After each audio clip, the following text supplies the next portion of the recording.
Alright, Internet. Let's be real for a sec. Every season, there's a new wave of top 10 anime you have to watch lists.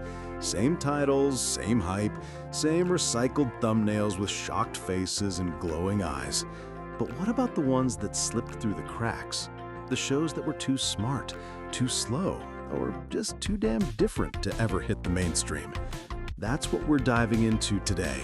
10 forgotten masterpieces. Anime that should have been legendary, but got buried by bad timing, weird marketing, or the simple crime of being ahead of their time. These aren't just good shows. They're the kind that stay with you long after the credits roll. The ones that don't hand you dopamine on a platter, but make you sit in it, think, reflect, maybe even spiral a little bit. So yeah, we're talking psychological thrillers that feel like novels, sci-fi stories that hit way too close to home, surreal art trips that'll make you question your existence. All the good stuff nobody talks about anymore. And hey, if you've ever scrolled for an hour trying to find something that feels different, something that actually means something, this one's for you. Like, comment, all that good algorithm stuff. But more importantly, open your mind. Because tonight, we're digging up 10 buried gems that prove anime's greatest masterpieces aren't always the loudest. They're the ones you almost forgot existed. Let's start with one hell of a slow burn, the kind that'll haunt you long after it ends.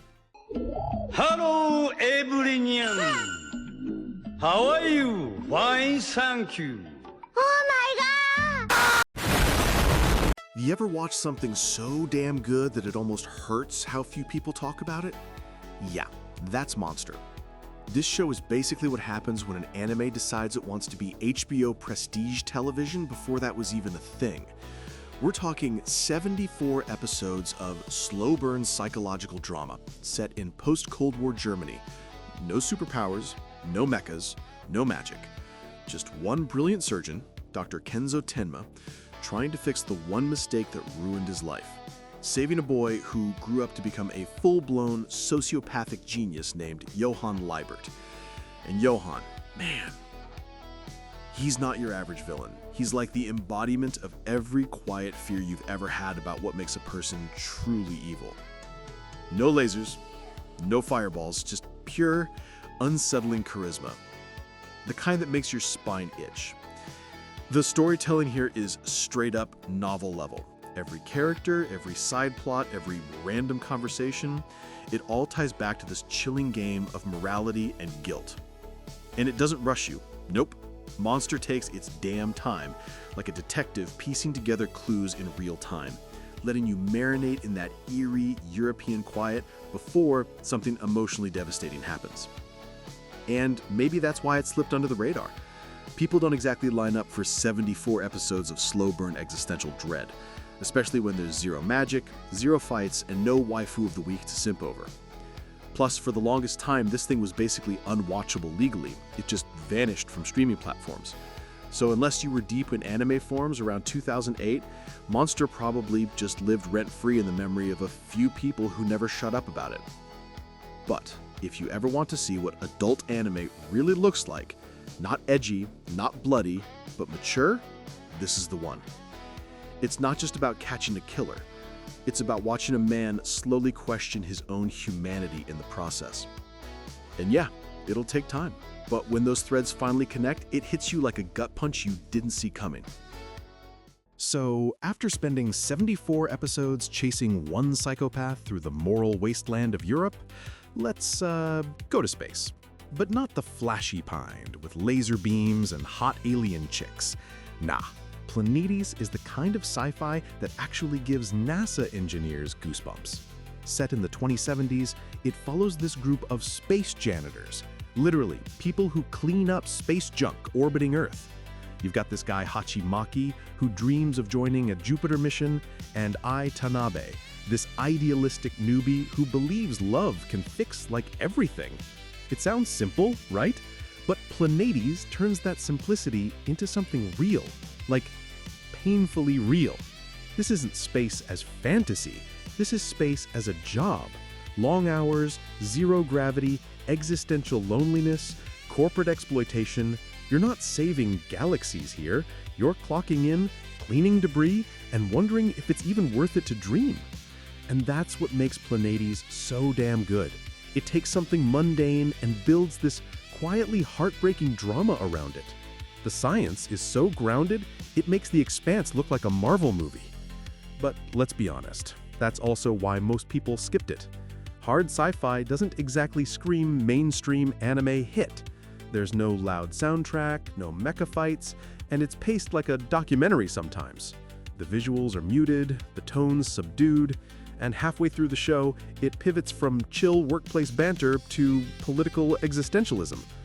Yeah, people got confused real fast.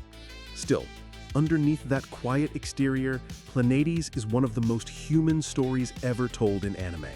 It's about ambition, loneliness, and the small, fragile connections that make all the floating debris worth it. If you've ever stared at the stars and wondered what it costs to reach them, this one's for you.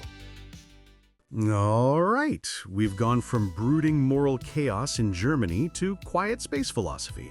So let's switch gears hard, because Baccano doesn't ease you in. It kicks the door open, throws a jazz record on, and screams, "Figure it out yourself." Set in 1930s America during Prohibition, this show is what happens when Quentin Tarantino and anime have a caffeine-fueled child. It's got immortal alchemists, mobsters, gangsters, and a train called the Flying Pussyfoot that basically turns into a murder carnival on wheels. And somehow, it all connects. Eventually. Sort of. You've got like 20 characters all doing insane overlapping things across different years, and the story just jumps between them with zero explanation. It's chaos.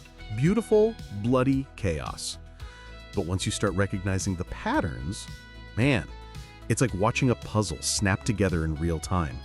Every time period, every random side character, every brutal laugh-out-loud scene, it all builds this one huge, satisfying picture of immortality, greed, and sheer madness. And let's talk about energy. The soundtrack slaps, pure jazzy adrenaline. The dialogue, snappy as hell. The English dub, one of the few that's not just good, it's iconic. You can practically smell the whiskey and gunpowder through the screen. So why did it get forgotten? Simple. Most people bailed after episode 1.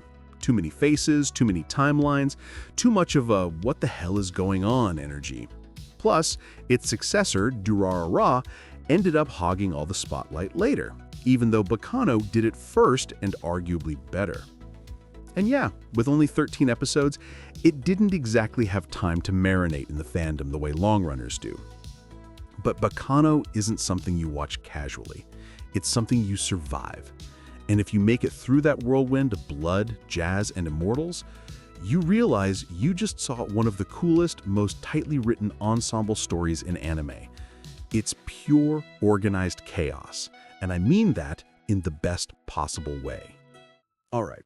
So after the wild, blood-soaked roller coaster of Baccano, it's time to slow down. But not really, because Kaiba doesn't slow down so much as it throws you into a completely different universe and dares you to make sense of it. This one's weird, like Studio Ghibli acid trip weird. Picture this, a world where memories can be turned into data and swapped between bodies. You can literally upload your consciousness into a new form. Rich people buy better bodies, poor people get left behind in broken ones. The result? A society where identity, morality, and love get scrambled beyond recognition. Our boy Kaiba wakes up with a hole in his chest and no memory of who he is, holding a locket with a photo of someone he can't even remember. That's your start. No exposition, just vibes, mystery, and heartbreak waiting around every corner. The art style? Looks like a children's show from the 70s. Simple, rounded, almost cute. But don't let it fool you. Underneath that playful look is one of the darkest, most emotionally gutting sci-fi stories you'll ever watch. It's about what happens when you strip away the human body, the soul, the connection, and what's left is just data. Masaaki Yuasa, yeah, the mad genius behind Devilman Crybaby and the Tatami Galaxy, directed this, and it's pure Yuasa energy, experimental, emotional, and painfully human. So why'd everyone forget about Kaiba? Easy. The art scared people off. Most folks saw screenshots and went, nah, I'm not watching this rubber hose fever dream. Add in a cryptic story that refuses to explain itself until halfway through, and, well, it was doomed to be a niche treasure. But that's the thing. If you push through the confusion, Kaiba rewards you with a story that feels almost sacred. Every episode hits like a quiet tragedy. Every revelation about identity or love cuts a little deeper. It's weird, it's raw, and it's unforgettable. This isn't comfort viewing. It's the kind of show you finish, stare at the credits, and just sit there, wondering if we even have souls, or if we're all just Kaibas trying to remember who we were. So if Kaiba was Yuasa asking, what makes you human, the Tatami Galaxy is him yelling, why the hell can't you just live your life already? And yeah, it's that kind of show. A fast-talking, mind-bending existential trip through college life and regret. The story's simple on paper. A nameless dude wants that perfect college experience. The one with the hot girlfriend, the cool club, the rose-colored campus life. But every time he makes a choice, he ends up miserable. So the universe, in all its twisted humor, just resets. Different club, same result. Different path, same loneliness. And over 11 episodes, he keeps chasing this imaginary best version of his life while completely missing the one he already has. It's genius. Each episode feels like a new parallel universe, all stitched together by this neurotic, overthinking narrator who talks at the speed of light. You blink and you've missed a whole paragraph. The visuals are this chaotic collage of surrealism, color, and symbolism. It's Yuasa's art at its most frenetic and yet somehow most personal. And honestly, it hits hard. Because who hasn't been there, wondering if you chose wrong, replaying every decision in your head like you could have lived a better version of yourself if you just picked differently? That's the Tatami Galaxy. It's a mirror dressed up as a fever dream. But yeah, it's also why people bounced off it. The dialogue is stupidly fast, the art style's abstract as hell, and the repetition makes you feel like you're in a mental spin cycle. Still, if you stick with it, the payoff is beautiful. The ending isn't just satisfying, it's healing. It's the kind of show that makes you stop comparing yourself to imaginary versions of you and start appreciating the one that's actually alive right now. It's short, it's brilliant, and it's exhausting in the best possible way. If college ever broke you just a little bit, this one will feel like therapy disguised as chaos. All right, let's climb out of the psychedelic headspace of Tatami Galaxy and step into something that feels old school. Not in a dated way, but in that warm Saturday morning adventure that grew up with you kind of way. Because Kemono no Soja Eren is what happens when you take a Ghibli-like fantasy world and infuse it with heavy themes: war, politics, and the ethics of power. Then let it simmer for 50 episodes. We follow Eren, this curious, kind-hearted girl who grows up in a kingdom divided by two massive creatures, the war beasts, called Toda, and the majestic, peaceful Oju. Her mom works as a beast handler until, without spoiling too much, tragedy strikes, and Eren's life just fractures. From there, she dedicates herself to understanding these creatures, learning their ways, and slowly, painfully growing into someone who refuses to compromise her ideals, even as the world gets darker around her. What makes Eren special isn't explosions or spectacle, it's patience. It's watching a little girl become a woman, holding on to her empathy while everyone else around her gives in to fear and power. You can feel the story maturing with her. It's quiet, deliberate, and full of world building that feels alive, from how the animals behave to the political systems that rely on them. This show builds its world like a living ecosystem, not a backdrop. But yeah, it got lost in the noise. The soft art style and gentle pacing made people think it was a kid's show. And sure, it looks wholesome until it suddenly hits you with moral dilemmas about war crimes, corruption, and what it means to coexist with nature. Add to that a long runtime and some recycled animation, and it never stood a chance in the hype cycle. Still, if you give it time, Eren rewards you. It's emotional, grounded, and filled with this rare sense of sincerity. It's not trying to wow you with flash, it's trying to teach you something about compassion, loss, and resilience. Think Princess Mononoke meets a coming-of-age drama, but stretched into something bigger and more patient. This is one of those shows you don't just watch, you grow up with. Okay, so after the quiet, almost meditative world of Eren, let's smash right through the calm, literally. Because Kyosogiga doesn't ease in, it erupts. From the first minute, you're blasted with colors, movement, and sound, like someone cranked the saturation on reality and said, deal with it. This one's basically what would happen if Alice in Wonderland got remixed by a hyperactive anime director with a thing for emotional trauma. The story? A monk named Myowe paints a magical city into existence, a world inside a painting, and fills it with his family. Then, poof, the parents vanish, leaving their 3 adopted kids to hold it all together. Centuries later, a hammer-wielding girl named Koto crash lands into the chaos looking for a mysterious rabbit. And yeah, that's when everything goes off the rails. On the surface, it's absolute madness. Talking rabbits, giant battles, kaleidoscopic cities bending in on themselves. But under all that energy, it's a story about family. About how love can fracture, twist, and still somehow hold everything together. Each sibling's dealing with their own version of abandonment, resentment, and longing, and Koto's arrival is like lighting a fuse that forces them to confront it all. Visually, insane. Ria Matsumoto's direction is pure fireworks. It's like she took every anime visual convention, broke it over her knee, and said, let's make it beautiful and confusing.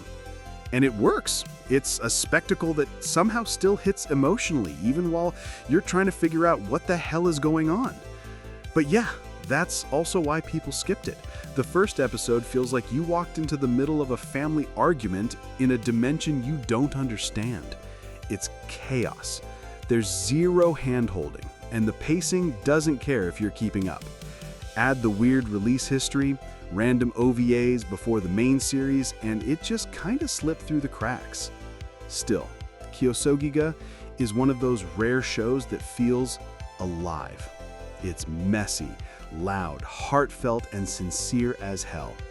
Underneath the paint explosions and dimension-hopping madness, it's just a love letter to the people who make you feel like you belong, no matter how broken the world is around you. It's 10 episodes of pure artistic energy and a family story that hits harder than you expect.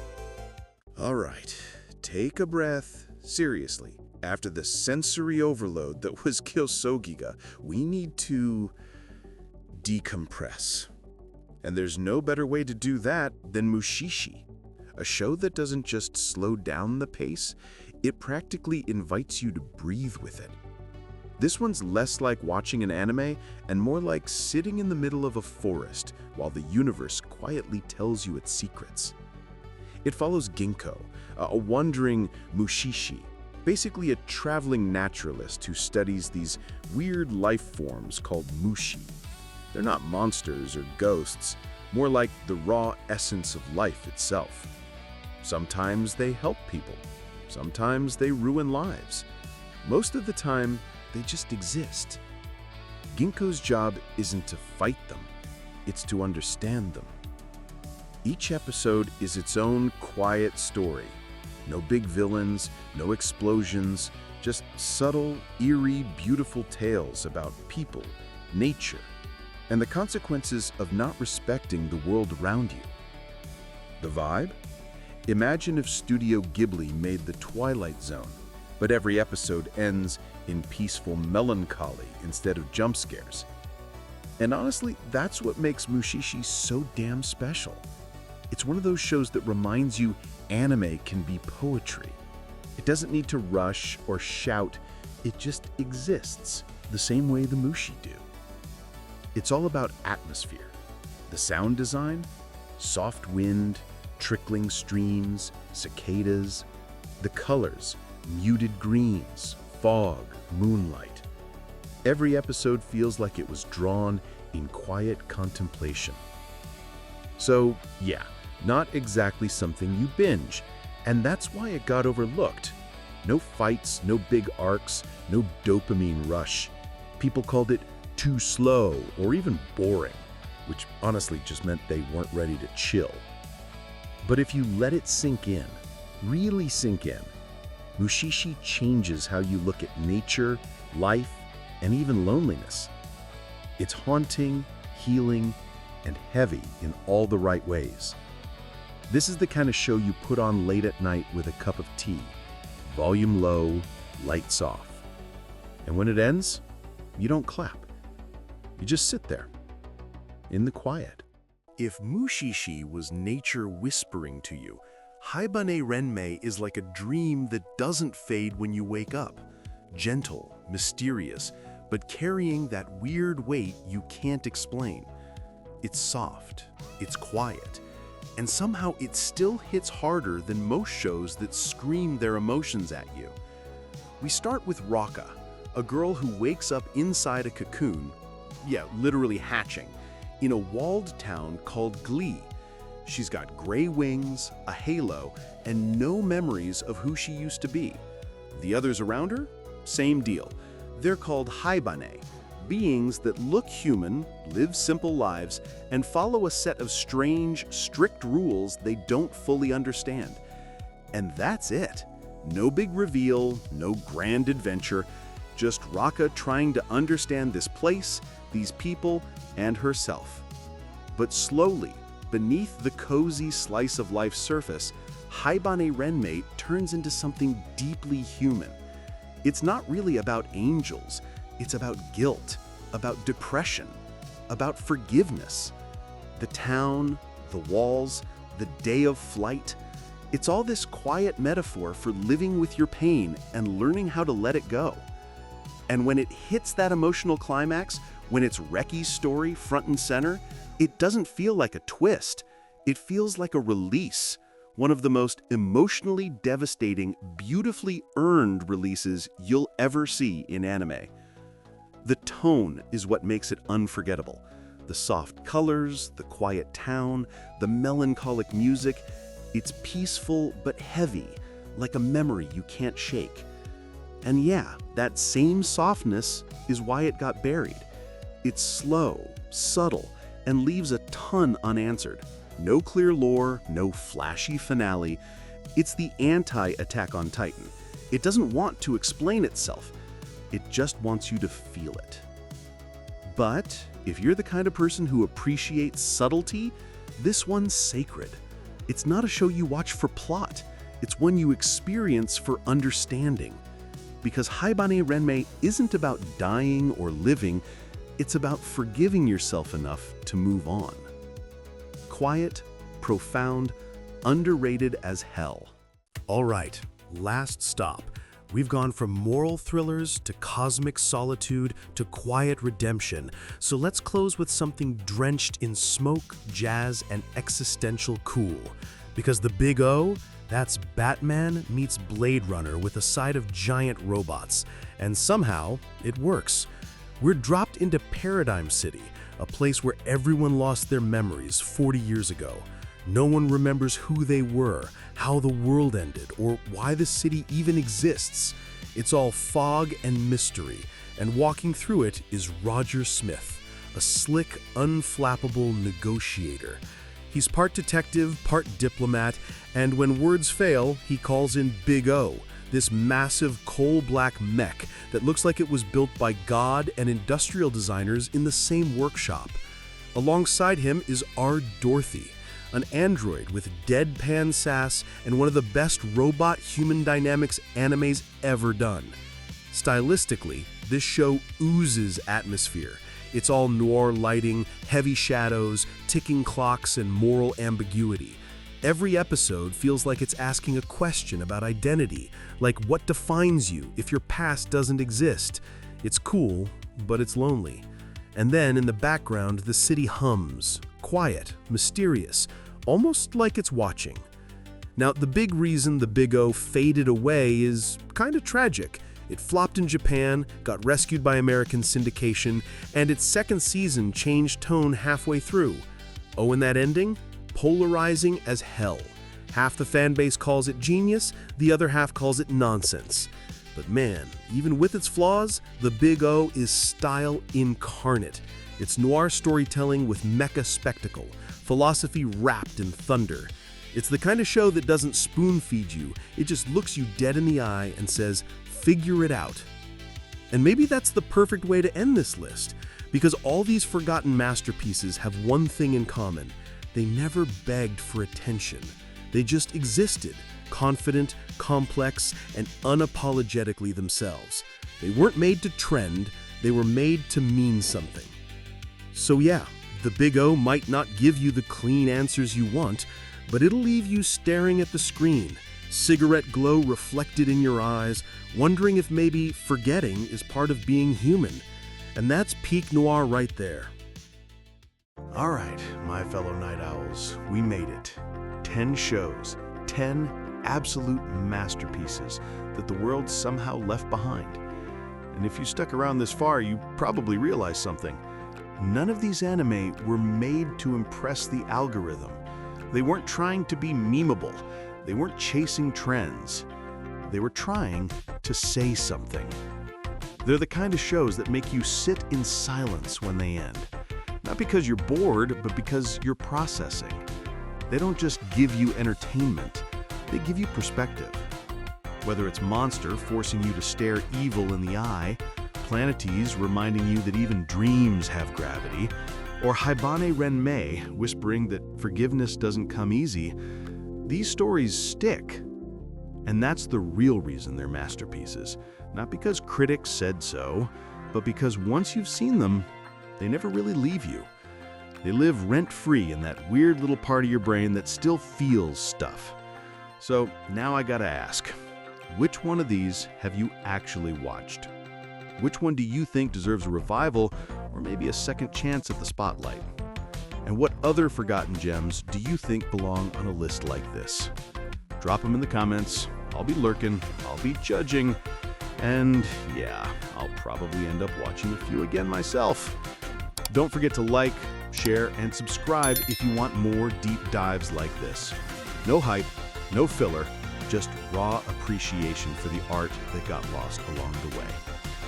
All right, dreamers, philosophers, and anime addicts, I'll be watching you in the comments. Thanks for sticking around, and remember, sometimes the best stories aren't trending, they're waiting. Peace out.